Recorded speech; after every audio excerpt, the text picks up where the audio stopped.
Mi esposo me hizo sacrificarlo todo por 20 años. Descubrí que era el benefactor secreto de su familia. Vendí la herencia de mi padre para salvar su negocio en quiebra. Descubrí que con ese dinero le pagaba la universidad a sus sobrinos y a mis hijos no. Hola a todos. Gracias por estar aquí una vez más. Mi nombre es Adela. Y hoy quiero abrirles mi corazón para contarles una historia que, durante 20 años, fue mi realidad silenciosa, una vida construida sobre un sacrificio que yo creía noble y que resultó ser la más cruel de las mentiras. Es la historia de cómo vendí la herencia de mi padre para salvar el negocio de mi esposo, solo para descubrir que él usaba nuestro dinero, el dinero que a mis hijos y a mí nos faltaba, para mantener en secreto a toda su familia. Pónganse cómodos, sírvanse un café, porque lo que están a punto de escuchar es el viaje de una mujer, desde la más ciega confianza hasta la más fría de las venganzas y finalmente hacia la libertad. Parte 1. 1. Los frenos y la negativa, aproximadamente 800 palabras.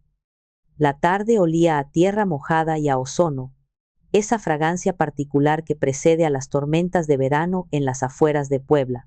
El olor, que antes me traía una sensación de calma, ahora solo acentuaba el nudo que sentía en el estómago. Javier, mi hijo de 17 años, caminaba a mi lado en silencio, con la cabeza gacha y los hombros encorvados, como si intentara esconderse del mundo. Acabábamos de salir del consultorio del ortodoncista, y el presupuesto que yo apretaba en mi mano se sentía tan pesado como una losa de concreto.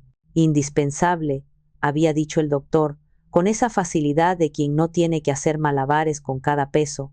La mordida cruzada podría causarle problemas en la mandíbula a largo plazo.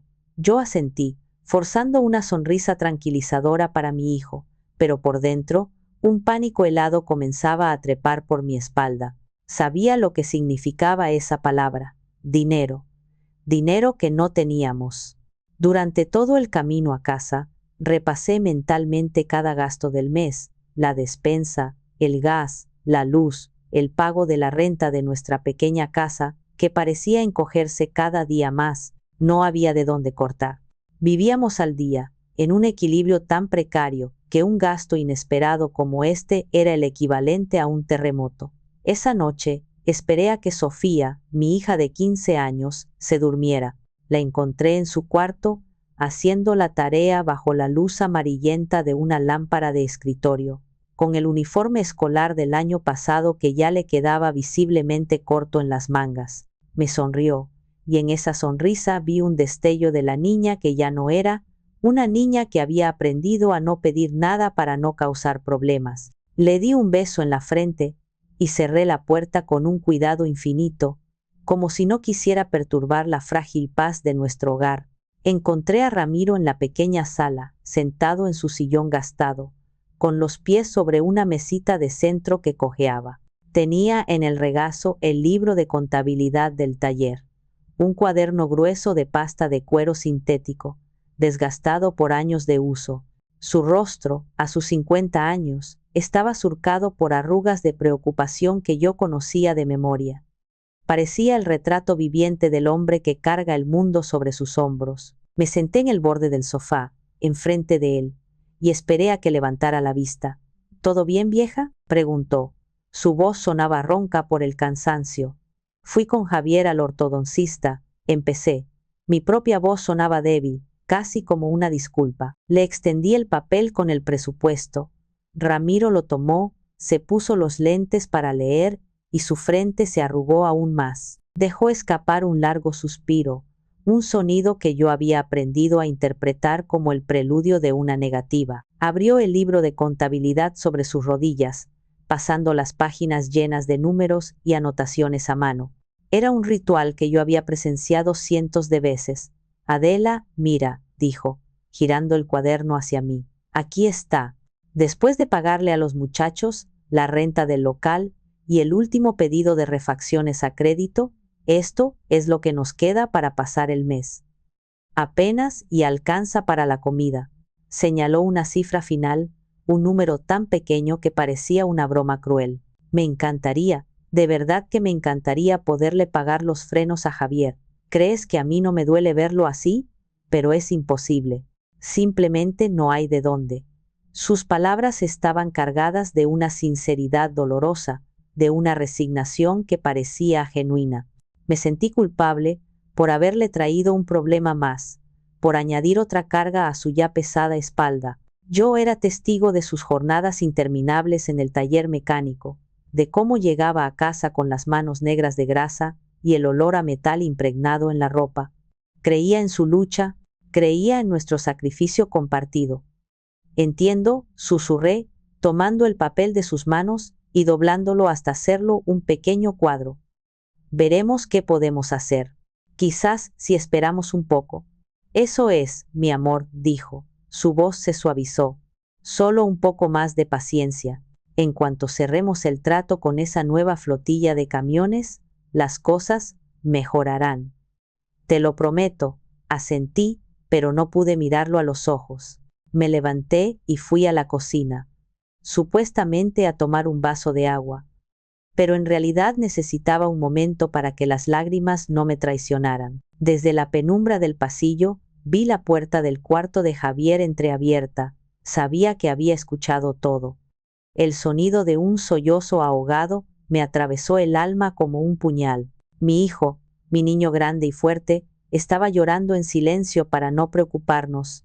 Y yo, su madre, me sentía la mujer más inútil e impotente del mundo. ¿De qué servía todo mi esfuerzo, todas mis economías, si no podía darle a mi hijo algo tan básico como una sonrisa sana? Esa noche, me quedé dormida con el sabor amargo de la culpa en la boca, culpándome por no saber administrar mejor, por no ser más lista, por no poder ayudar más a mi esposo, el hombre que, yo creía, se estaba matando por nosotros. Parte 1. 2. El Museo de Sacrificios, aproximadamente 800 palabras. A la mañana siguiente, mientras preparaba el café, mi mirada se perdió en los objetos que nos rodeaban. Nuestra casa no era un hogar, era un museo silencioso y polvoriento que exhibía 20 años de sacrificios, de sueños rotos y de esperanzas postergadas. Cada objeto contaba una historia, un recordatorio constante de todo a lo que habíamos renunciado por un futuro mejor que nunca parecía llegar. Mi primer exhibidor era la pared desconchada de la cocina. Recordé la conversación de hacía 5 años. En cuanto paguemos la deuda con el proveedor de aceites, mandamos a pintar toda la casa, ¿va? Me había dicho Ramiro. La deuda se pagó, pero siempre surgía una nueva, más urgente, y la pared seguía ahí, con sus grietas finas como telarañas, burlándose de aquella promesa. Luego, mi vista se posó en la licuadora. Era el mismo modelo que mi madre tenía, un armatoste ruidoso de los años 90. El vaso de vidrio estaba estrellado en la base y tenía que sostenerlo con un trapo cada vez que la usaba para que no se filtrara el líquido. Hacía meses, había visto una en oferta en la tienda. No era nada lujoso, una licuadora simple, pero nueva. Cuando se lo mencioné a Ramiro, él revisó el libro y negó con la cabeza. No podemos, Adela. Este mes tenemos que comprar una herramienta nueva para el taller. Es indispensable. Y como siempre, yo acepté. La necesidad del taller, nuestro único sustento, siempre era más importante. Pero la pieza central de mi museo, la que más me dolía mirar, estaba guardada en el fondo del armario. Una caja de cartón llena de recortes de revistas, bocetos y notas. Era todo lo que quedaba de mi sueño, el sueño de abrir una pequeña pastelería. Delicias de Adela, así se iba a llamar. Antes de casarme, yo era conocida por mis pasteles. Era mi pasión, mi arte. Cuando nos casamos, Ramiro me apoyó. En cuanto el taller se establezca, seré tu primer inversionista, me prometía. Pero el taller nunca terminaba de establecerse, y mi sueño, poco a poco, se fue cubriendo de polvo, igual que la caja en el armario. A veces, por las noches, me despertaba con el olor a pan recién horneado, a vainilla y canela, un aroma fantasma que me recordaba la mujer que pude haber sido. Sin embargo, el sacrificio más grande no era un objeto, era una herida invisible, un hueco en mi historia familiar. El recuerdo más doloroso de todos, Era el día en que firmé los papeles para vender el pequeño terreno que mis padres me habían dejado en su pueblo. Era lo único de valor que yo tenía, mi conexión tangible con ellos. Hacía unos 10 años, el taller había enfrentado su peor crisis. Ramiro llegó a casa una noche, más devastado que nunca. Se sentó a la mesa de la cocina y se cubrió el rostro con las manos. Estamos a punto de perderlo todo, Adela, me dijo con la voz rota.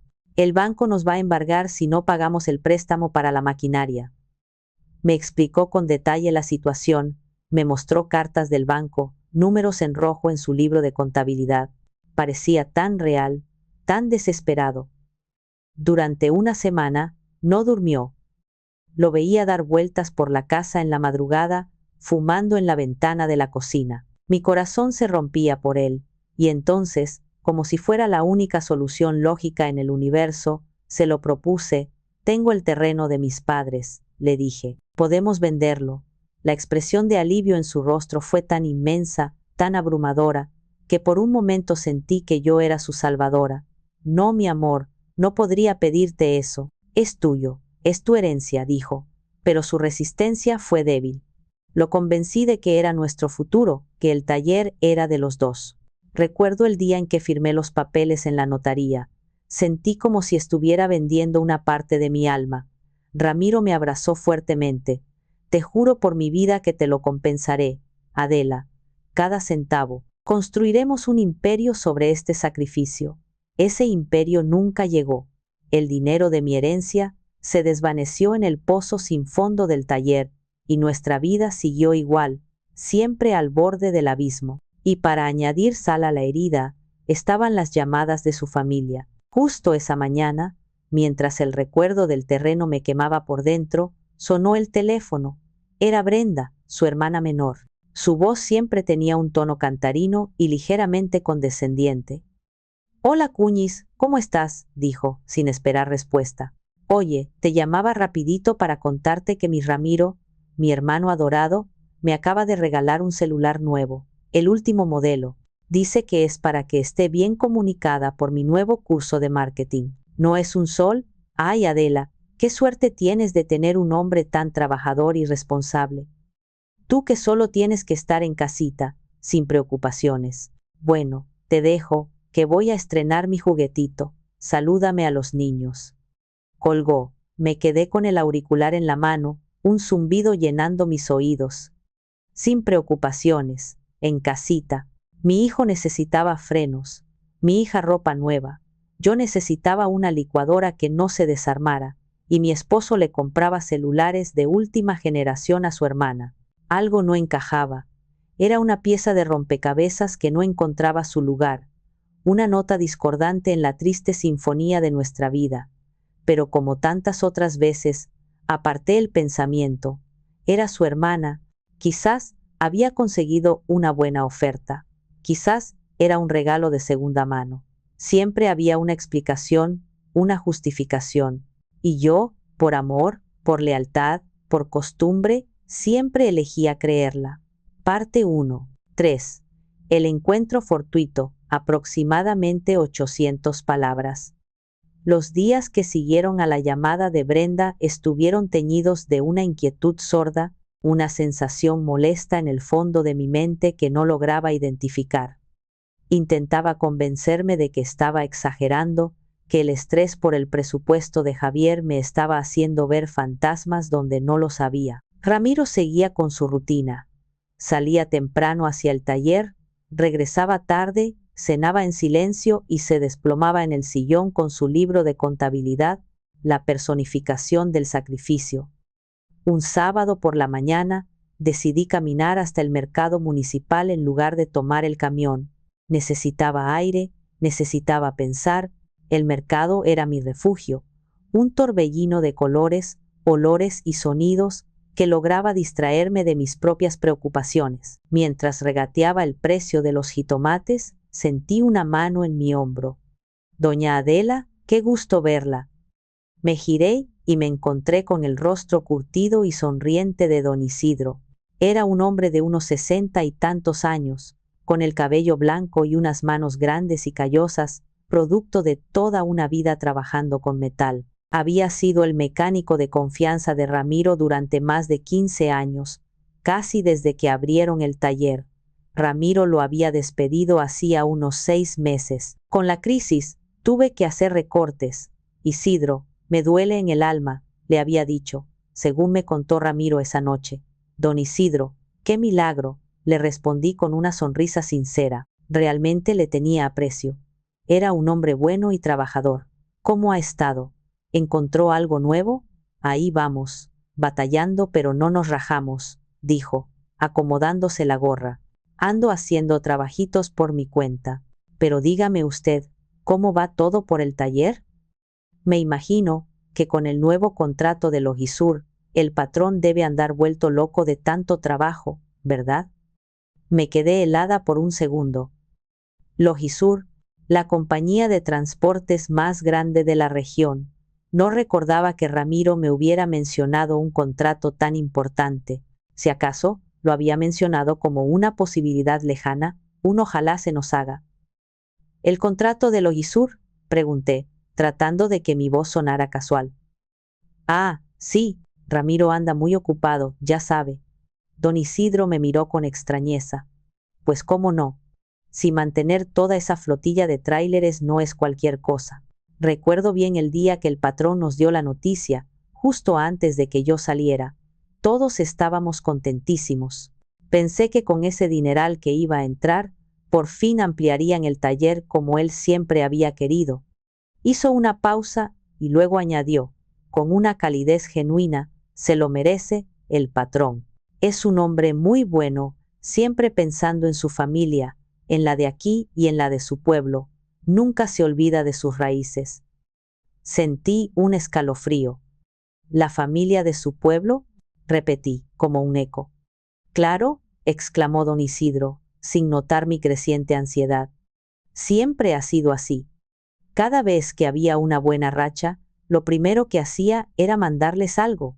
Recuerdo una vez que mandó una pantalla de televisión grandísima, y en ese entonces apenas empezaban a venderse, y no tiene mucho, justo la semana que me liquidó, andaba yo ayudándole a subir una bomba de agua nuevecita a la camioneta. Es para el pozo de la casa de mis papás, me dijo. Allá el agua es un problema. Un hombre de gran corazón, sin duda. Bueno, doña Adela, me dio mucho gusto saludarla. Me le saluda al patrón. Se despidió con un apretón de manos y se perdió entre la multitud del mercado. Yo me quedé parada en medio del pasillo, con la bolsa del mandado colgando de mi brazo, incapaz de moverme. El ruido a mi alrededor se desvaneció. Solo podía escuchar las palabras de don Isidro rebotando dentro de mi cabeza. Un contrato grande, un dineral, una bomba de agua nueva, una bomba de agua. ¿Cuánto costaría una bomba de agua de pozo? Seguramente más que el anticipo para los frenos de Javier. Ramiro me había dicho que había tenido que despedir a don Isidro por la crisis, pero don Isidro decía que justo en ese momento habían conseguido un contrato enorme. Las dos historias no podían ser ciertas al mismo tiempo. Comencé a caminar hacia casa, con el paso automático. Mi mente era un torbellino. ¿Por qué Ramiro me mentiría sobre algo así? ¿Por qué ocultarme un contrato importante? Pensé en la posibilidad de que don Isidro se hubiera equivocado, que hubiera malinterpretado las cosas, pero él era un hombre directo, no dado a la fantasía. Y luego estaba lo de la bomba de agua. Un detalle tan específico, tan concreto. Por primera vez en 20 años de matrimonio. Una semilla de duda, una duda real y aterradora. Fue plantada en mi corazón. No era una duda sobre su fidelidad en el sentido tradicional. Nunca había temido que hubiera otra mujer. Era algo más profundo, más confuso. Era la sensación de que el mapa de la vida que yo creía conocer, el que Ramiro había dibujado para mí, tenía vastos territorios en blanco, lugares secretos a los que yo no tenía acceso, y por primera vez me atreví a preguntarme qué había realmente en esos lugares ocultos. Parte 1.4. La publicación inocente, aproximadamente 800 palabras. La duda que don Isidro había sembrado en mi mente creció durante los días siguientes como una mala hierba, enredándose en cada uno de mis pensamientos. Observaba a Ramiro con otros ojos. Su cansancio ya no me parecía solo agotamiento físico, sino también el peso de un secreto. Sus suspiros ya no eran de preocupación, sino de una tensión que yo no comprendía. Cada vez que abría su libro de contabilidad, sentía un impulso casi incontrolable de arrebatárselo y gritarle: «¿Esto es verdad? ¿Esta miseria que me muestras cada noche es real?». Pero no lo hacía. El miedo a estar equivocada, a ser injusta con el hombre que había compartido mi vida, era más fuerte. La revelación, como suele suceder, no llegó con un estruendo, sino con un simple clic en una pantalla. Fue un martes por la noche. Sofía estaba en su cuarto, supuestamente estudiando, pero yo escuchaba el sonido característico de los videos de redes sociales. Entré con la excusa de llevarle un vaso de leche. Estaba absorta en su teléfono, con una sonrisa en la cara. «¿Qué ves que te tiene tan contenta?», le pregunté, sentándome en el borde de su cama. «Nada, mamá. Solo viendo las fotos de la tía Brenda», respondió, sin levantar la vista. «Mira, subió las de la graduación del primo Lalo». Sentí una punzada de curiosidad mezclada con aprensión. «Brenda, la del celular nuevo». «A ver, déjame ver», dije, tratando de sonar casual. Sofía me pasó el teléfono. La pantalla mostraba un carrusel de imágenes brillantes y llenas de color. Era una fiesta en un jardín, con mesas vestidas de blanco, un gran pastel y gente sonriendo. En el centro de todo estaba Lalo, el hijo mayor de la hermana de Ramiro, vestido con toga y birrete. Y entonces leí la descripción que Brenda había escrito debajo del álbum. Las palabras brillaban en la pantalla, cada una como un pequeño dardo envenenado. Un día inolvidable celebrando a nuestro nuevo ingeniero. No hay palabras para expresar el orgullo y, sobre todo, la gratitud infinita hacia mi hermano, el tío Ramiro, el padrino y benefactor que hizo todo esto posible. Gracias, hermanito, por haber cubierto en silencio todos los gastos de sus 4 años de universidad. Sin tu apoyo incondicional, este sueño no se habría cumplido. Eres el ángel guardián de esta familia». Se me fue el aire. Tuve que leerlo 2, 3 veces, para asegurarme de que mis ojos no me engañaban. 4 años de universidad, todos los gastos. En silencio. Mi mente, entrenada durante años para hacer cuentas rápidas con centavos, empezó a trabajar a una velocidad vertiginosa. 4 años de una carrera de ingeniería. Matrículas, libros, transporte, materiales. La cifra era astronómica. Era una montaña de dinero junto a la cual el costo de los frenos de Javier era apenas un grano de arena. Recordé cada una de las conversaciones de esos 4 años. Fue la época más dura para nosotros. Fue cuando Ramiro me dijo que teníamos que sacar a Sofía de sus clases de ballet porque ya no alcanzaba. Fue cuando tuvimos que vender el pequeño bocho que teníamos porque el costo de la gasolina era un lujo. Fue cuando cenamos frijoles y tortillas más noches de las que podía contar. Y durante todo ese tiempo, cada peso que yo ahorraba, cada sacrificio que hacíamos, no era para salvar nuestro taller, era para pagarle la carrera a un sobrino del que apenas sabíamos nada. «Mamá, ¿estás bien? Te pusiste pálida», dijo Sofía, sacándome de mi trance. «Sí, mi amor, estoy bien. Es solo el cansancio», mentí. Le devolví el teléfono, le di un beso apresurado y salí del cuarto, cerrando la puerta detrás de mí. Caminé como autómata hasta el baño, el único lugar de la casa donde podía estar verdaderamente sola. Me miré en el espejo. La mujer que me devolvía la mirada tenía 48 años, pero esa noche parecía de 70. Había ojeras oscuras bajo mis ojos, finas líneas de preocupación alrededor de mi boca. Pero lo que vi por primera vez fue la ingenuidad, la confianza ciega que me había hecho ignorar tantas señales. La bomba de agua de don Isidro, el celular de Brenda, y ahora esto, una carrera universitaria completa. Ya no había justificaciones posibles. Ya no había forma de torcer la realidad para que encajara en la historia de pobreza que Ramiro me había contado. La historia era una mentira. 20 años de mi vida eran una mentira. Mi sacrificio, el terreno de mis padres, las lágrimas de mis hijos, todo había sido una farsa. No éramos un equipo luchando juntos contra la adversidad, éramos una fachada, una fuente de financiamiento para la vida real de Ramiro, una vida en la que él era el héroe, el benefactor, el hombre próspero, y nosotros éramos el daño colateral, el costo que estaba dispuesto a pagar para mantener su imagen. Esa noche, la duda no solo creció, se convirtió en una certeza monstruosa y afilada. Y con esa certeza, algo dentro de mí se rompió para siempre. La Adela crédula, la esposa abnegada, la mujer que siempre justificaba y perdonaba, murió en ese baño, frente a ese espejo. Y en su lugar, nació algo nuevo, algo frío, silencioso y peligrosamente claro. Ya no me preguntaba si mi esposo me estaba mintiendo. Ahora solo me preguntaba una cosa: ¿qué tan grande era la mentira? Y estaba dispuesta a descubrirlo, costara lo que costara. Parte 2.1. La investigación en la oscuridad, aproximadamente 800 palabras. El sueño se convirtió en un lujo que no podía permitirme. Las noches se alargaban, pobladas por las mismas preguntas que daban vueltas en mi cabeza como buitres. ¿Qué más había? ¿Qué tan profundo era el engaño? Sabía que no podía confrontar a Ramiro directamente. Él era un experto en la manipulación sutil, en torcer mis palabras y hacerme sentir culpable por dudar. Negaría todo, me llamaría loca, y luego sería aún más cuidadoso para ocultar sus huellas. No, necesitaba pruebas, pruebas irrefutables que no pudiera negar. La idea de investigar por mi cuenta me aterraba.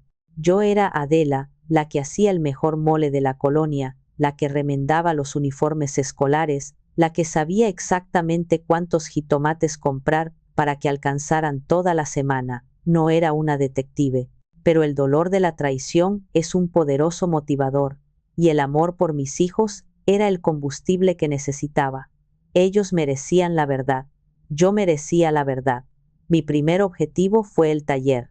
Sabía que la respuesta estaba allí, en el epicentro de su vida laboral, el lugar que había servido como coartada perfecta durante 2 décadas. El problema era cómo entrar sin que él se diera cuenta. La oportunidad se presentó una semana después. Ramiro anunció que iría a un partido de fútbol con unos clientes. No me esperes despierta, vieja, seguro se alarga con unas cervezas después, dijo, dándome un beso en la frente. El gesto, que antes me habría parecido cariñoso, ahora me provocaba náuseas. Esa noche, acosté a los niños y esperé. El reloj de la cocina marcaba cada segundo con una tortuosa lentitud. Las 10, las 1. A las 11:30, cuando supe que era seguro que no volvería pronto, me puse un suéter oscuro, tomé una pequeña linterna del cajón de herramientas y la copia de la llave del taller que siempre guardábamos en casa para emergencias. Mi corazón latía con tanta fuerza que sentía su eco en mis oídos. Cada sombra en la calle parecía una amenaza. Cada ladrido de un perro me hacía saltar. Llegar al taller fue como entrar en territorio enemigo. La calle estaba desierta, iluminada apenas por un farol parpadeante. Abrí la pesada puerta de metal, que chirrió en protesta, y me deslicé dentro, cerrando con cuidado a mis espaldas. El olor familiar a grasa, metal y solvente me golpeó, pero esta vez no me trajo la imagen de mi esposo trabajando duro, sino la pestilencia de sus mentiras.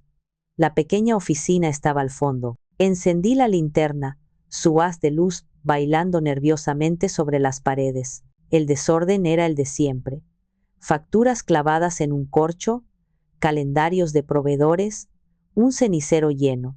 Y sobre el escritorio, como un monumento a su engaño, estaba el libro de contabilidad de pasta de cuero. Lo abrí, aunque ya sabía lo que encontraría, la misma historia triste de gastos superando a los ingresos, de deudas y pagos mínimos. Esta era la ficción que él había escrito para mí. Yo necesitaba encontrar la historia real. Comencé a buscar, metódica y silenciosamente. Revisé cada cajón del escritorio. Papeles, facturas viejas, manuales de herramientas, nada. Revisé los estantes, más de lo mismo. El pánico comenzó a filtrarse en mi determinación. ¿Y si estaba equivocada? ¿Y si todo estaba solo en su cabeza o en una computadora a la que nunca tendría acceso? Fue entonces cuando mi pie tropezó con algo debajo del escritorio. Me agaché y enfoqué la linterna. Era una caja de cartón escondida en la sombra. Ponía archivos muertos, 1998 hasta 2005. Mi corazón dio un vuelco. La abrí. Estaba llena de carpetas, viejas y polvorientas. Comencé a sacarlas, una por una, sintiendo la decepción crecer con cada carpeta que resultaba ser exactamente lo que la caja prometía: facturas y recibos antiguos. Cuando llegué al fondo, mis dedos tocaron algo duro. Aparté la última carpeta, y allí estaba. Otro libro de contabilidad. Era idéntico al que estaba sobre el escritorio, pero este se sentía más nuevo, menos manoseado. Lo abrí con manos temblorosas. La primera página que vi correspondía al mismo mes que el libro oficial, pero los números eran completamente diferentes. Las cifras de ingresos eran el triple, el cuádruple. Las ganancias netas, que en mi libro eran casi inexistentes, aquí eran sustanciales, mes tras mes, año tras año. Me senté en la silla de Ramiro, la misma silla donde él se sentaba a tejer su red de mentiras. La luz de la linterna temblaba sobre las páginas, revelando una prosperidad que me había sido negada. Era como descubrir que habías estado viviendo en un sótano oscuro mientras en el piso de arriba había una fiesta perpetua. Sentí una oleada de náuseas, una mezcla de rabia y un dolor tan profundo que me cortó la respiración. Estaba allí, en blanco y negro, la prueba, y esto, lo sabía, era solo el principio. Parte 2.2. La llave bajo el cajón, aproximadamente 800 palabras. El descubrimiento del segundo libro contable fue como encontrar la primera pieza de un mapa. Sabía que me llevaría a un tesoro, pero no a uno de oro y joyas, sino a uno de verdades dolorosas. Pasé casi una hora en esa oficina fría y oscura, comparando las páginas de ambos libros, mi mente analítica, esa parte de mí que había estado dormida durante años, despertando con una furia silenciosa. La contabilidad paralela era un sistema meticuloso y descarado. Por cada factura real registrada en el libro secreto, había una versión reducida o completamente omitida en el libro que yo conocía. Sabía que no podía llevarme el libro. Ramiro notaría su ausencia de inmediato. Necesitaba una forma de copiar la información. Pero, ¿cómo? No tenía tiempo. Tenía que volver a casa antes de que él regresara. Decidí que volvería. Necesitaba planearlo mejor. Antes de irme, una idea cruzó mi mente. Si había un segundo libro, ¿qué más podría haber? Comencé una búsqueda más exhaustiva, no de papeles, sino de escondites.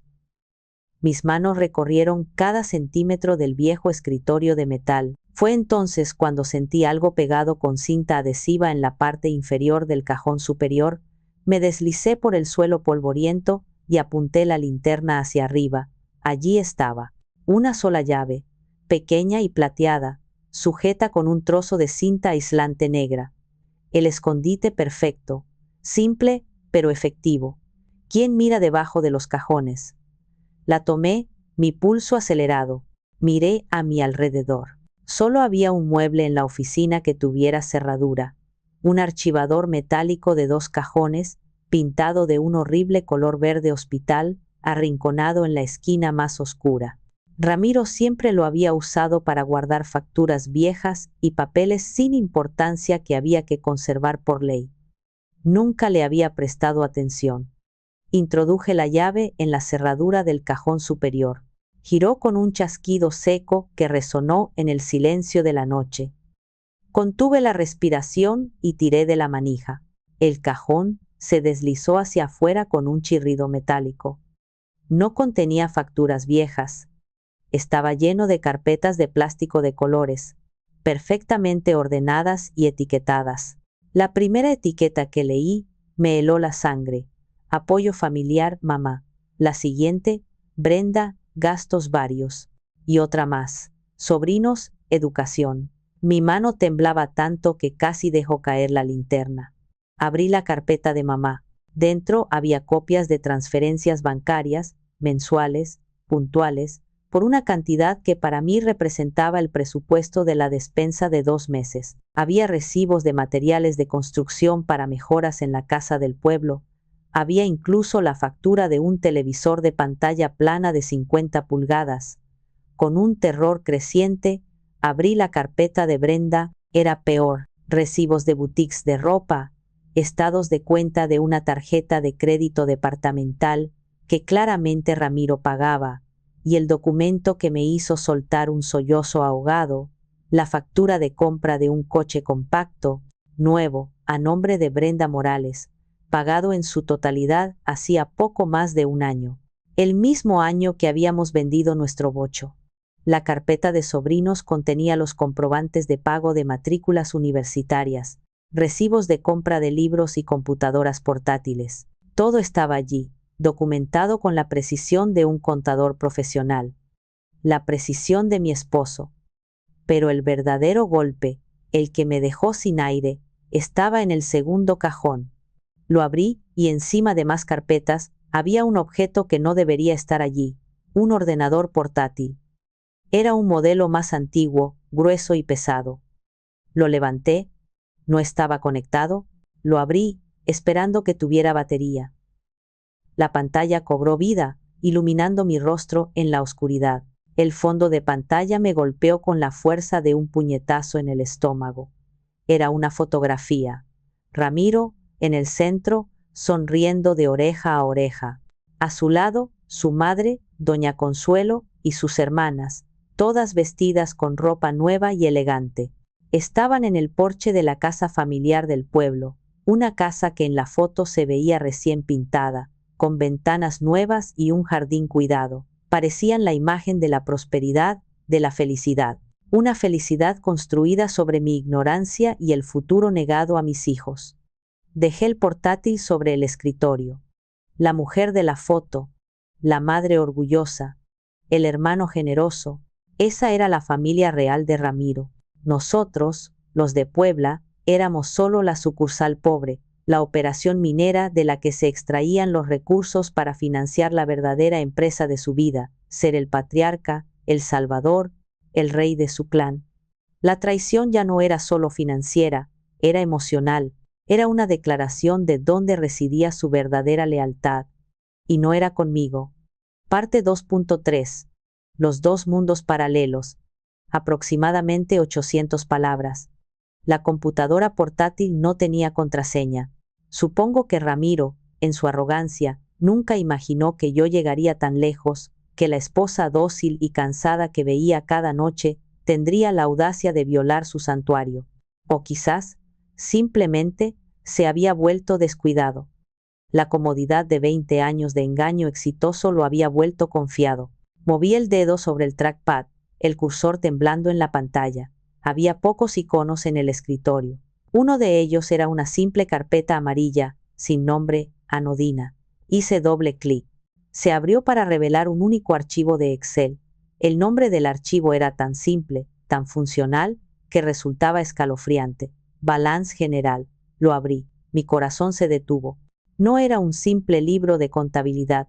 Era la arquitectura completa de su doble vida. El archivo tenía múltiples pestañas en la parte inferior, cada una meticulosamente etiquetada. La primera se llamaba Taller Real. Hice clic en ella. Ante mis ojos se desplegó una década de prosperidad.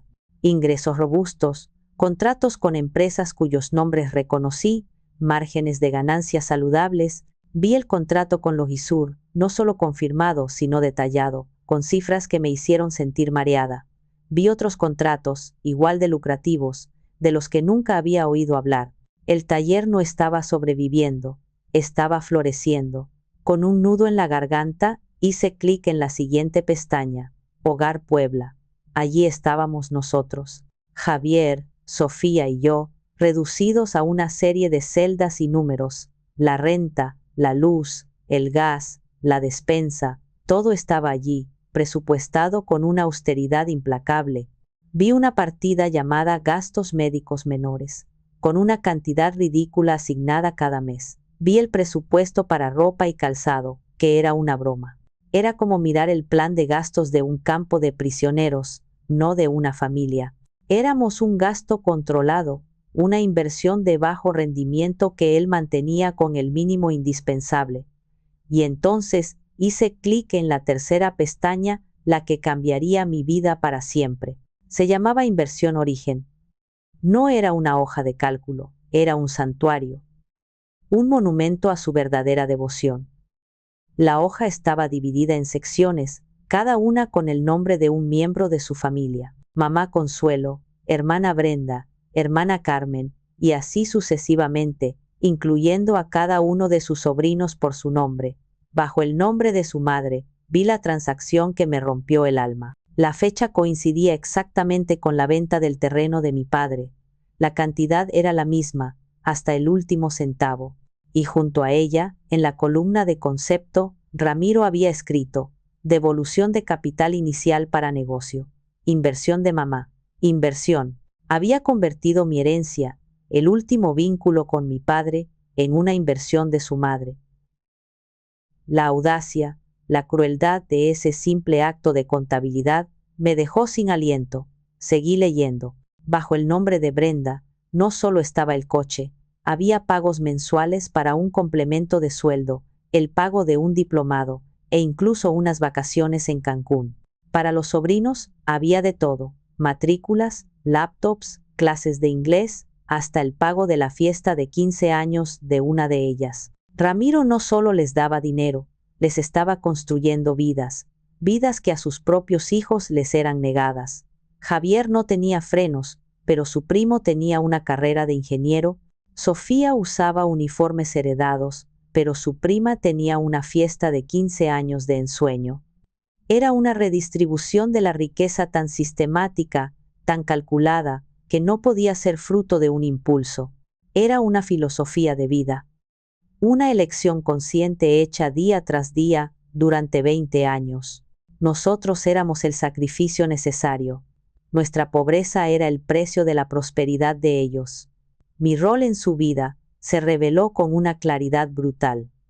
Yo no era su compañera, era su administradora de la miseria. Mi trabajo era asegurarme de que el frente, la fachada de la familia que luchaba, se mantuviera con el menor costo posible, para que el flujo de capital hacia su verdadero origen nunca se detuviera. Cerré la computadora portátil. Ya no sentía rabia, ni siquiera dolor. Era una sensación de vacío absoluto, como si me hubieran extirpado el corazón, y en su lugar solo quedara un eco hueco. El hombre con el que había compartido mi cama, con el que había criado a mis hijos, el que secaba mis lágrimas cuando me preocupaba por el dinero, era un completo desconocido.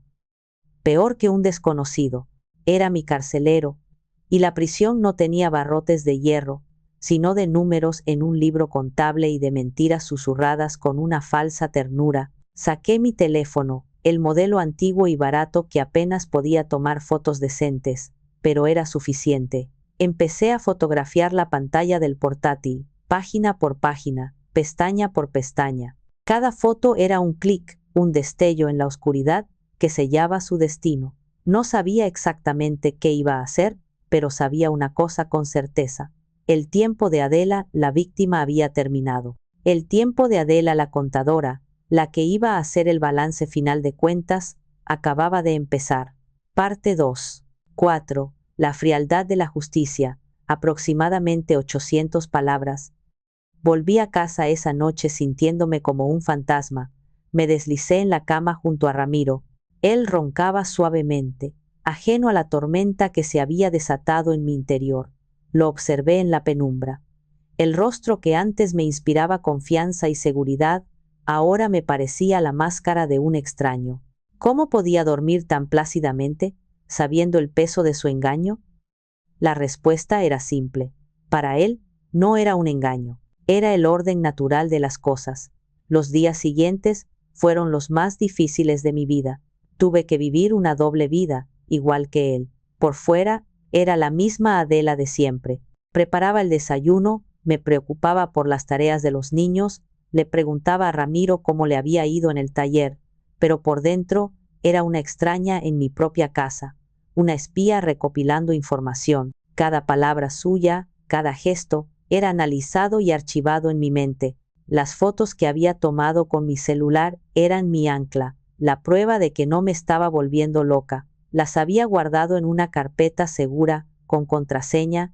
Pasaba horas en la madrugada, cuando todos dormían, revisándolas, memorizando cifras, conectando fechas. La abogada que encontré no estaba en un despacho lujoso del centro de Puebla.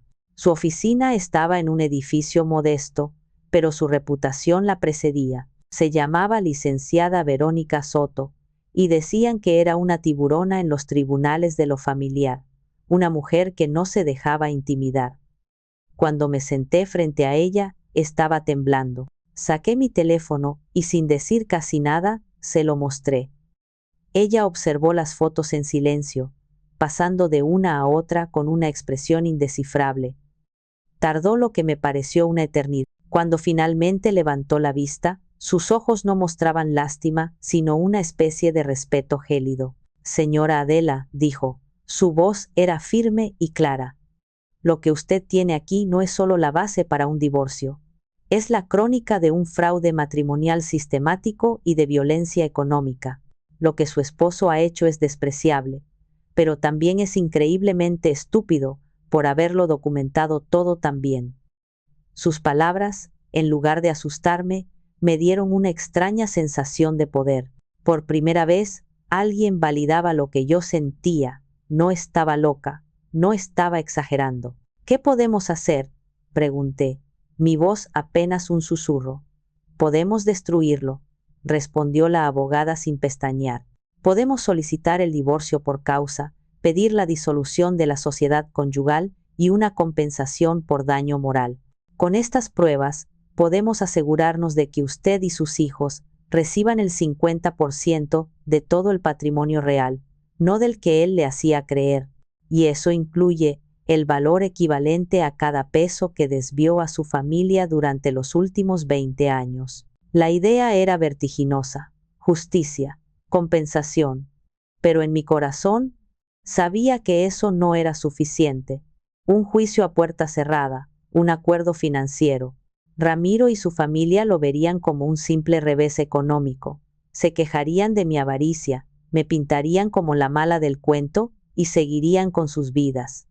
No, yo necesitaba algo más, necesitaba que la humillación fuera pública, necesitaba que el mundo, su mundo, viera la verdad. Licenciada, dije, encontrando una fuerza que no sabía que tenía. Quiero todo eso, pero no quiero hacerlo todavía. Quiero esperar. Le conté de su familia, de su necesidad de ser el héroe, el patriarca admirado. Le conté de la próxima gran celebración familiar, el 50 aniversario de bodas de sus padres. Sería en 3 meses, en el pueblo, una fiesta enorme para la que sin duda, Ramiro ya estaba desviando fondos. Será el evento del año para ellos, expliqué. Todos sus amigos, toda la familia extendida, toda la gente del pueblo que lo admira tanto estará allí, él será el centro de atención. La licenciada Soto me observó en silencio, una pequeña sonrisa formándose en sus labios. ¿Y usted quiere ser la invitada de honor? Quiero ser la que presente el acto principal, respondí. El plan nació en esa oficina. Un plan frío y calculado. Durante los 3 meses siguientes, la abogada y su equipo trabajarían en secreto, preparando cada documento legal, cada citatorio, cada orden de embargo. Mientras tanto, mi trabajo era seguir siendo la esposa perfecta. Tenía que asegurarme de que Ramiro no sospechara nada, de que llegara a esa fiesta sintiéndose como el rey del mundo. Salí de esa oficina sintiéndome como una persona diferente. La Adela temerosa se había quedado sentada en esa silla. La que caminaba de regreso a casa era una estratega. El dolor seguía ahí, un asco ardiente en mi pecho, pero ahora estaba cubierto por una capa de hielo. Ya no se trataba de lágrimas, se trataba de justicia. Y la justicia, decidí, se sirve mejor en público. Parte 3.1. La obra final, aproximadamente 750 palabras. Los 3 meses que precedieron a la fiesta fueron la actuación de mi vida. Me convertí en una actriz tan consumada que a veces yo misma me sorprendía. Desempolvé la parte de mí que había aprendido a sonreír cuando quería llorar, a asentir cuando quería gritar, y la elevé a un nivel de arte. Ramiro, ajeno a la tormenta que se cernía sobre él, estaba más feliz que nunca. El aniversario de sus padres era su proyecto personal, su oportunidad de oro para exhibir su éxito y generosidad. Hablaba de ello constantemente durante la cena. Contraté al mejor grupo musical del pueblo. Adela, me decía, con los ojos brillantes de emoción. Y el banquete, uff, será de primera. Quiero que mis papás tengan la fiesta que nunca pudieron pagar. Se lo merecen todo. Yo asentía y sonreía. Qué bueno, mi amor, haces muy bien, son tus padres. Por dentro pensaba, y mis hijos merecían unos frenos. Y yo merecía no vender la tierra de mi padre. Pero esas deudas, al parecer, no contaban. Una noche, unas semanas antes del evento, se acercó a mí con un fajo de billetes en la mano. Era más dinero del que me había dado junto en los últimos 6 meses. Toma, dijo, poniéndolo en mi mano. Quiero que nos veamos impecables. Cómprate el vestido más bonito que encuentres y cómprale ropa nueva a los muchachos. Que nadie diga que la familia del festejado anda con harapos. La ironía era tan espesa que casi podía saborearla. Durante años nos había hecho sentir como si andar con harapos fuera nuestra única opción. Ahora, para su propia vanidad, para que su fachada fuera perfecta, de repente el dinero aparecía. Acepté el dinero con una sonrisa dulce. Gracias, Ramiro. Eres muy considerado. Al día siguiente fui de compras. Pero no fui sola. Llevé a Javier y a Sofía. Fue la primera vez en años que entrábamos a una tienda departamental sin tener que mirar primero la sección de rebajas. Les dije que podían elegir lo que quisieran. Al principio, dudaron, condicionados por años de austeridad. Pero, mamá, esto es muy caro, decía Sofía, acariciando una blusa. No te preocupes, mi amor, tu papá quiere que estemos guapos para la fiesta de los abuelos, respondí. Mi voz sonaba tranquila, pero mis manos apretaban con fuerza la correa de mi bolso, donde guardaba el teléfono con todas las pruebas. Les compré trajes nuevos, zapatos nuevos. Vi sus rostros iluminarse con una alegría sencilla y pura que me rompió el corazón. Esta felicidad tan básica les había sido negada durante tanto tiempo. Para mí, elegí un vestido. No era ostentoso, sino elegante. Un vestido de color azul cobalto, de corte simple, que me hacía sentir digna. Era mi armadura. Mientras tanto, en secreto, preparaba mi verdadera contribución a la fiesta. Con la ayuda de un sobrino mío que estudiaba diseño gráfico, convertí las fotos de los archivos de Ramiro en una presentación de diapositivas. Simple, directa y devastadora. Cada diapositiva era un gol, cada imagen, una acusación. La ensayé una y otra vez en mi cabeza, perfeccionando cada palabra que diría, controlando el tono de mi voz para que fuera firme, no histérico. La semana de la fiesta, la casa se llenó de una falsa emoción. Ramiro estaba eufórico, haciendo llamadas, coordinando los últimos detalles. Me trataba con una ternura que no había sentido en años. Una noche, me abrazó en la cocina mientras yo lavaba los platos. Gracias por todo, Adela, me susurró al oído. Gracias por tu paciencia, por aguantar mis malos humores por el trabajo. Sé que no ha sido fácil, pero ya verás. Después de esto, todo cambiará para mejor. Tuve que morderme el labio para no reírme. Oh, sí, mi amor, pensé. Tienes toda la razón. Después de esto, todo va a cambiar. Parte 3.2. El hijo pródigo, aproximadamente 750 palabras. El día de la fiesta, el pueblo natal de Ramiro bullía de actividad. Habían cerrado la calle principal para colocar una carpa enorme, decorada con guirnaldas de flores y luces de colores. El aire olía a carnitas, a mole y a la expectación de un gran evento. Cuando llegamos, vestidos con nuestra ropa nueva, fuimos recibidos como la realeza. Ramiro era el sol alrededor del cual giraban todos los planetas. Sus tíos lo abrazaban, sus primos le daban palmadas en la espalda, los amigos de la infancia lo saludaban con un respeto recién descubierto. Miren nada más al Ramirito. ¿Quién te viera y quién te ve?, decían. Él sonreía, una sonrisa amplia y satisfecha, absorbiendo la admiración como una planta sedienta absorbe el agua. Su madre, doña Consuelo, vestida con un traje de gala que claramente costaba una fortuna, no se separaba de su lado. Sus ojos brillaban de orgullo. Brenda y su otra hermana Carmen revoloteaban a su alrededor, presumiendo sus joyas y sus vestidos, actuando como las damas de honor de su hermano, el rey.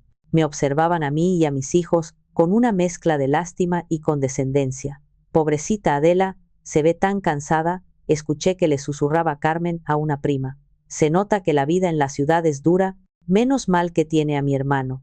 Yo simplemente sonreía y asentía. Mi calma desarmaba sus pequeñas crueldades.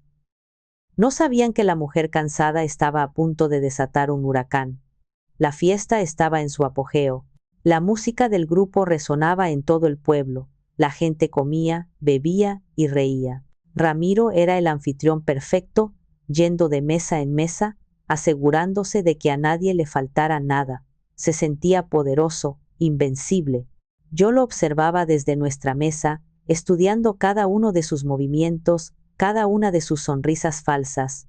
Era como ver una película cuyo final ya conocía.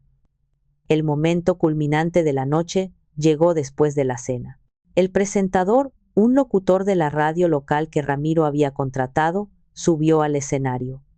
Y ahora, amigos y amigas, exclamó con voz estentórea, quiero que le demos un fuerte aplauso al hombre que ha hecho posible esta magnífica celebración. Un hombre que, a pesar de su gran éxito en la ciudad, nunca ha olvidado sus raíces. El hijo pródigo de este pueblo, el señor Ramiro Morales. Hubo una ovación. Ramiro subió al escenario, bañándose en los aplausos. Abrazó a sus padres, quienes lloraban de la emoción. Tomó el micrófono y el silencio se hizo en la carpa. Gracias, gracias a todos, comenzó, su voz embargada por una emoción que por un momento casi pareció real.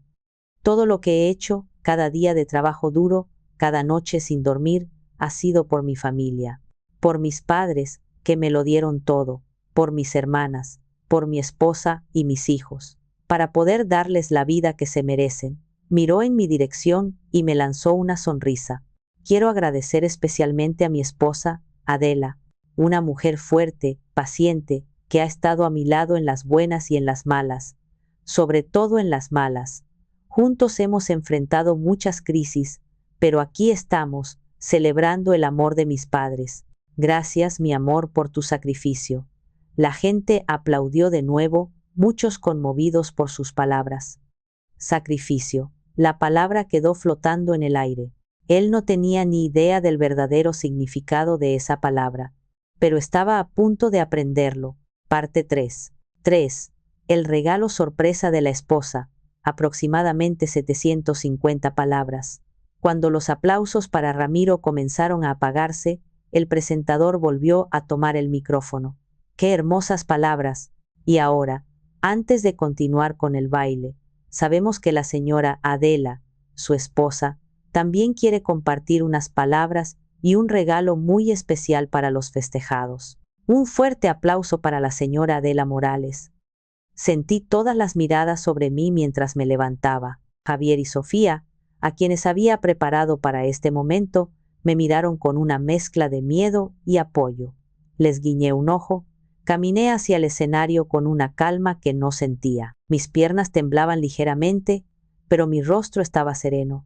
Ramiro me recibió con un abrazo y un beso en la mejilla. No tenías que molestarte, mi amor, susurró. No es ninguna molestia, respondí. Mi voz sonó clara y firme a través del micrófono. Es un honor. Me giré hacia la audiencia. 200 caras me miraban expectantes. Familia, amigos, vecinos. El pequeño universo de Ramiro. Buenas noches a todos, comencé. Hoy celebramos 50 años de amor y compromiso de mis suegros, un ejemplo para todos nosotros. Y como dijo mi esposo, también celebramos el valor de la familia y el sacrificio. Hice una pausa, dejando que la palabra resonara. Ramiro es un hombre de un gran corazón, tan grande, que durante 20 años ha mantenido no una, sino dos familias. Un murmullo confundido recorrió la carpa. Ramiro me miró, su sonrisa se congeló. Pensó que estaba haciendo una broma. No, no de la forma que están pensando, continué. Mi voz se endureció ligeramente. Él ha mantenido a su familia de aquí, del pueblo, con lujos, comodidades y oportunidades. Y ha mantenido a su familia de allá, de Puebla, mis hijos y yo, con mentiras. El murmullo se convirtió en un silencio tenso y pesado. La sonrisa de Ramiro desapareció por completo, reemplazada por una expresión de pánico. Como regalo de aniversario, dije, levantando un pequeño control remoto que tenía en la mano, me gustaría compartir con todos ustedes el verdadero secreto del éxito de mi esposo, el balance real de su generosidad. Apreté el botón. Detrás de nosotros, una gran pantalla blanca que había sido instalada para proyectar fotos familiares cobró vida. Mi sobrino, discretamente mezclado con el equipo de sonido, le dio play a la presentación. La primera diapositiva apareció, dividiendo la pantalla en dos. A la izquierda, una foto de Javier, sonriendo torpemente, con sus dientes visiblemente chuecos. Debajo, el texto, presupuesto para ortodoncia de Javier. Negado. Motivo, no hay dinero. A la derecha, una foto brillante de su primo Lalo con su toga y birrete. Debajo, el texto. Costo de 4 años de carrera de ingeniería. Pagado en su totalidad. Fuente. El taller, un jadeo colectivo se escuchó en la carpa. Ramiro se giró para mirar la pantalla, su rostro se volvió del color de la cera. Mi esposo es un hombre de prioridades, continué, mi voz cortando el silencio como un cuchillo. Y esta noche, quiero que todos conozcan cuáles han sido sus verdaderas prioridades durante los últimos 20 años. Parte 3.4. La verdad desnuda. Aproximadamente 750 palabras. El infierno se desató en diapositivas. Cada clic del control remoto era un nuevo clavo en el ataúd de la reputación de Ramiro. La siguiente diapositiva mostraba, a un lado, la foto de Sofía con su uniforme escolar remendado. Al otro, la factura de compra de un coche nuevo a nombre de Brenda, su hermana. Transporte para Sofía, camión público, leía el texto. Transporte para Brenda, auto del año. La cara de Brenda, en la primera fila, pasó de la arrogancia a la incredulidad y luego al pánico. Intentó levantarse, pero su madre la sujetó del brazo, paralizada por el horror. Continué, implacable. Mostré la comparativa del presupuesto mensual de nuestra despensa con las transferencias mensuales a la cuenta de Doña Consuelo. Mostré la factura del celular de última generación de Brenda junto a una foto de mi teléfono viejo y agrietado. Mostré las fotos de las vacaciones de sus sobrinos en la playa, pagadas en su totalidad, junto a la explicación de por qué nosotros nunca podíamos salir de la ciudad. El taller no puede cerrar ni un día. Ramiro intentó reaccionar. Se abalanzó hacia mí para quitarme el micrófono. Adela, por el amor de Dios, detente, ¿qué estás haciendo? Siseó. Su voz era una mezcla de súplica y amenaza. Pero Javier y un par de mis primos, a quienes había alertado, se interpusieron. Déjala hablar, tío, dijo mi primo mayor. Su voz era dura. Creo que todos merecemos escuchar. La audiencia estaba completamente cautivada, en un silencio sepulcral. Ya no era una fiesta, era un juicio, y yo era la fiscal, presentando pruebas irrefutables. Llegué al golpe final, la última diapositiva. A la izquierda, una foto de la casa de mis padres, una casita humilde pero digna en su pueblo. A la derecha, el contrato de compra-venta del terreno que me habían heredado, y en el centro, con una flecha roja brillante, la copia de la transferencia bancaria por el monto exacto de la venta, depositada directamente en la cuenta de doña Consuelo, con la nota que el propio Ramiro había escrito: devolución de capital inicial para negocio, inversión de mamá. Dije, mi voz temblando por primera vez, no de debilidad, sino de una rabia contenida durante una década, es el precio de la fiesta que están disfrutando esta noche, el último recuerdo de mi padre, vendido para financiar una mentira. La inversión de mi suegra fue mi herencia. La crisis de mi familia fue la prosperidad de la suya. Me giré para mirar a Ramiro. Estaba blanco como un papel, temblando, con la boca abierta, incapaz de articular una sola palabra. Miré a mi suegra, quien me fulminaba con la mirada, pero en sus ojos vi el miedo de ser descubierta. Así que, felicidades, suegros, por sus 50 años, dije, mi voz volviendo a ser fría como el acero. Y a ti, Ramiro, gracias por 20 años de lecciones. Me enseñaste que el sacrificio no vale nada cuando se entrega a un mentiroso. Y me enseñaste a llevar mi propia contabilidad. Apagué la pantalla. Dejé caer el micrófono sobre el escenario. El sonido metálico resonó en el silencio absoluto. Tomé a mis hijos de la mano y sin mirar atrás, caminamos a través de la multitud atónita, dejando atrás las ruinas de una vida falsa y dirigiéndonos hacia un futuro incierto, pero, por primera vez, en mucho tiempo, verdadero. Parte 4.1. El sonido de la ruptura. Aproximadamente 700 palabras. El aire de la noche nunca se había sentido tan fresco, tan limpio. Mientras nos alejábamos de la carpa, el silencio que nos había acompañado en el escenario fue reemplazado por un rugido sordo que crecía a nuestras espaldas. Eran los sonidos de un mundo que se desmoronaba, gritos, acusaciones, el caos de una verdad demasiado grande para ser contenida. No me giré. Sabía que si lo hacía, la imagen de Ramiro, destruido y humillado, podría despertar en mí una pizca de la vieja lástima, y no podía permitirlo. Javier y Sofía caminaban a cada lado de mí, sus manos apretando las mías con fuerza.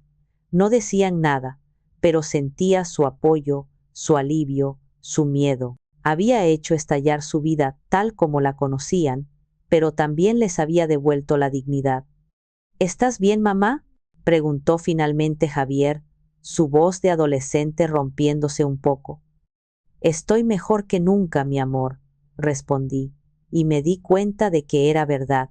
Una paz extraña, una ligereza, se estaba asentando en mi pecho. El peso de 20 años de secretos y autoengaño se había levantado. La fiesta, por supuesto, terminó en ese instante. Más tarde, mi primo me contó lo que pasó después de que nos fuimos. Ramiro se quedó paralizado en el escenario por un largo momento, antes de desplomarse en una silla, balbuceando incoherencias. Doña Consuelo y Brenda, en lugar de consolarlo, empezaron a gritarle a él, acusándolo de ser un idiota por haberse dejado descubrir. La fachada de la familia unida y amorosa se hizo añicos en cuestión de segundos, revelando la codicia y el egoísmo que la sustentaban. Los invitados se fueron en silencio, como si escaparan de la escena de un crimen. La magnífica celebración del amor se había convertido en el funeral público de la reputación de un hombre. Ramiro intentó llamarme esa noche una y otra vez. El teléfono vibraba en mi bolso, pero no contesté. Le envió mensajes a Javier, súplicas desesperadas, llenas de excusas y promesas vacías. Fue un error, lo hice por amor a la familia. Podemos arreglarlo. No me hagas esto. Javier me mostró los mensajes con una mirada de disgusto y bloqueó el número. Llegamos a Puebla en la madrugada.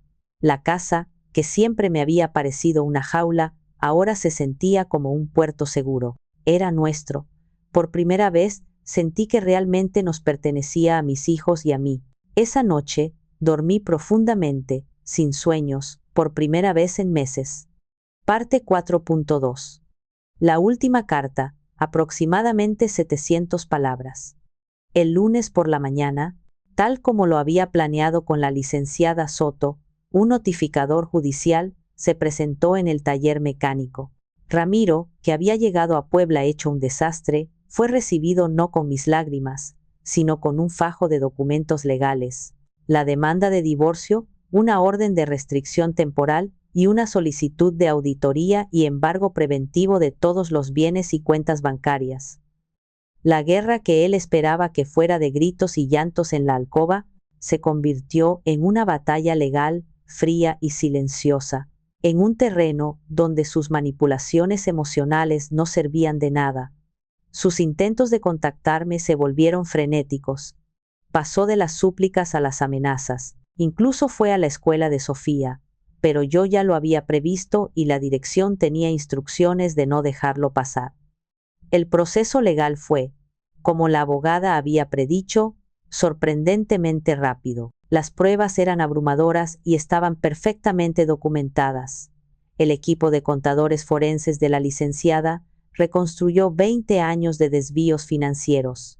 La cifra final era aún mayor de lo que yo había calculado. Ramiro, acorralado y sin defensa posible, intentó una última jugada. Solicitó una mediación, una reunión cara a cara. Acepté, en contra del consejo de mi abogada. Necesitaba cerrar este capítulo mirándolo a los ojos una última vez. Nos encontramos en la oficina de la mediadora. Se veía demacrado, envejecido 10 años en 2 semanas. Intentó tomar mi mano. La retiré. Adela, por favor, comenzó. Su voz era un susurro ronco. Sé que cometí errores. Fui un tonto, pero te amo, siempre te he amado. Ellos, mi mamá, mis hermanas, me presionaron. Es la costumbre, ya sabes, el hijo mayor tiene que cuidar de todos. No, Ramiro, lo interrumpí. Mi voz era tranquila, sin rastro de la ira de la fiesta. No fueron errores, fueron decisiones. Decisiones que tomaste cada día durante 20 años. Decidiste que la carrera de tu sobrino era más importante que la salud de tu hijo. Decidiste que el coche de tu hermana era más importante que nuestra dignidad, y decidiste que la inversión de tu madre valía más que la herencia de mi padre. Eso no es costumbre, eso es crueldad. Se quedó sin palabras. Finalmente, saqué mi última carta, y sobre tu amor, dije, deslizando una copia de un documento sobre la mesa, cuando vendí mi terreno, el dinero fue a la cuenta de tu madre. Pero lo que descubrieron los contadores es que, una semana después, ella usó ese mismo dinero para poner el anticipo de un departamento en la playa, un departamento que está a tu nombre y al de ella. No era una inversión para el taller Ramiro, era su plan de retiro. Mi herencia era su casa de vacaciones. Ese fue el golpe de gracia, la última pieza de su engaño revelada. Vio que lo sabía todo. La lucha se desvaneció de sus ojos, reemplazada por una derrota total. Asintió lentamente. Firma los papeles, Ramiro, le dije. Es lo único que te queda por hacer. Y firmó. Aceptó cada una de mis condiciones. Parte 4. 3. La reapertura de la pastelería, aproximadamente 600 palabras. La sentencia de divorcio me otorgó lo que era justo, el taller mecánico y la mitad de todo el capital real que había generado, incluyendo el valor actualizado de mi terreno y una compensación por el fraude. Lo primero que hice fue vender el taller. No quería tener nada que ver con ese lugar, con sus fantasmas y sus mentiras. Lo vendí rápido, a un buen precio. Con el dinero, mi primera inversión no fue un negocio, ni la bolsa, ni un coche nuevo. Fue una sonrisa. Llevé a Javier al mejor ortodoncista de la ciudad y pagué el tratamiento completo por adelantado. La mirada de gratitud y alivio en los ojos de mi hijo valió más que todo el dinero del mundo. Luego, llevé a Sofía de compras y llenamos su armario con ropa nueva que le quedaba bien y que a ella le gustaba. Pequeñas victorias que sabían a gloria. Compramos una casa nueva en una colonia diferente. Una casa más pequeña que la anterior, pero llena de luz, con un pequeño jardín trasero. La pintamos de colores alegres. Era un lienzo en blanco para nuestra nueva vida.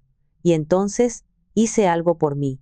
Con el resto del dinero, cumplí un sueño que había estado acumulando polvo durante 20 años. Alquilé un pequeño local en una calle concurrida lo remodelé y colgué un letrero de madera pintado a mano que decía Delicias de Adela. El día de la inauguración estaba aterrorizada y eufórica. El olor a mantequilla, azúcar y vainilla llenaba el aire. Mis manos, que durante años solo habían contado monedas, ahora daban forma a pasteles, galletas y polvorones. Mis hijos fueron mis primeros empleados, ayudándome detrás del mostrador, sus rostros llenos de un orgullo que me hizo llorar. Parte 4.4. El dulce sabor de la libertad. Aproximadamente 600 palabras. Ha pasado un año desde entonces. Delicias de Adela es un éxito.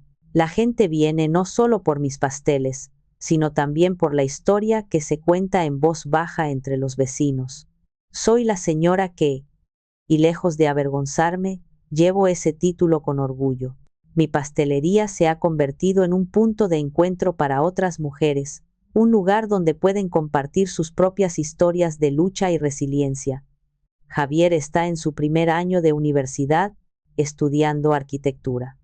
Su sonrisa, ahora perfectamente alineada, ilumina cada habitación en la que entra. Sofía ha florecido, está en el equipo de debate de su nueva escuela y sueña con ser abogada, como la licenciada Soto. Y Ramiro, sé poco de él, perdió el respeto de casi todos en el pueblo. Su familia, al ver que el flujo de dinero se había cortado, le dio la espalda. Sé que tuvo que vender el departamento de la playa y que ahora trabaja como mecánico para alguien más. A veces, la gente me pregunta si siento algo por él. Honestamente, no siento nada, ni odio, ni amor, ni lástima. Es solo un fantasma de una vida pasada. Ahora, mientras amaso la masa para los cuernitos de la mañana, viendo el sol salir por la ventana de mi propia cocina, en mi propio negocio, entiendo el verdadero significado de la riqueza. No está en las cuentas bancarias, sino en la paz mental. Está en la capacidad de tomar tus propias decisiones. Está en ver a tus hijos felices y sin carencias. Está en el dulce sabor de la libertad. Una libertad que tuve que ganarme a pulso. Yo expuse su engaño frente a todos los que él quería impresionar. Tomé de vuelta cada centavo que nos robó durante 20 años. Él ahora tiene que empezar de cero, solo, sin la admiración que tanto anhelaba. Mucha gente, incluso algunos de mi propia familia, dijeron que fui demasiado cruel, que la humillación pública fue innecesaria. Pero ellos no vivieron mis noches de insomnio. No sintieron la culpa que él me hizo cargar. No vieron la tristeza en los ojos de mis hijos. Así que les pregunto a ustedes, ¿hice mal? Gracias por escuchar mi historia. Si te ha gustado, si te ha conmovido, por favor, dale un like a este video y suscríbete al canal para no perderte ninguna de nuestras historias. Y cuéntame en los comentarios, ¿qué habrías hecho tú en mi lugar? Cuídense mucho, valórense siempre, y recuerden que nunca es tarde para reescribir su propio final. Con mucho cariño, su amiga, Adela.